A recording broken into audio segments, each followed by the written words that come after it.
I'm from Tokyo, Japan, and grew up in London, England, and Tokyo. No, I was born in Japan, grew up there until I was 5, then moved to London for my dad's work, and then lived there for 3 years, I think, and went back to Japan. So most of my life has been in Japan. Musically, I'm not sure. I would say that a lot of my musical influence probably comes from Japanese traditional music, and I played my violin throughout the time I lived in London and before that, so I never thought about that. Thank you. I'll think about it. Okay.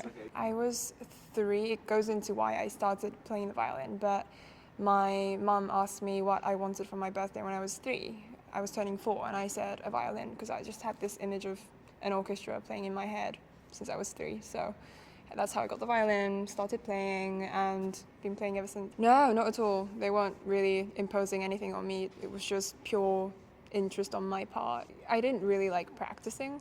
I just liked listening to the sound of it, I think, playing and listening to the sound of it.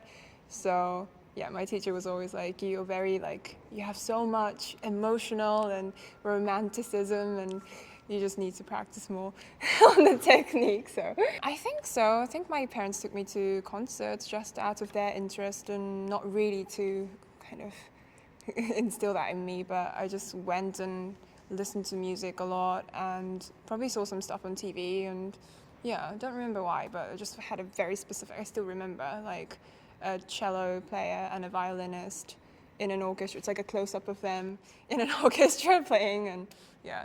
I've been playing it for such a long time now, most of my life now, so it's just become a big part of me, and it's just an extension of who I am and how I express myself.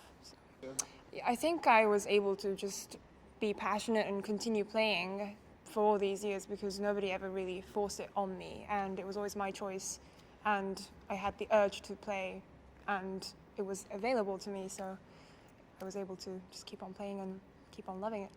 Gradually, I got into other kind of music, and when I was 14, I started taking jazz vocal lessons. I started singing, and then I got into jazz, and the album that really had an impact on me was Waltz for Debbie by Bill Evans, and also at the same time, around the same time, I started listening to the Beatles. So those two had a Beatles Rubber Soul. It's my favorite album still to this day. I listened to those 2 CDs since I was 14. Well, around when I was 14, 15, that was on my, we used to have those CD players. It was on it all the time, I feel. And for me, jazz was such a discovery because being in the classical world for 10 years, I was playing in an orchestra, playing solo, both things, and then it was such an eye-opener that something could be so structured but free and beautiful. So that album, yeah, kind of opened up a whole new door for me, that it didn't have to be this written piece that had to be perfect. I guess listening to jazz made me realize that beauty is in the imperfections, sort of. So, yeah.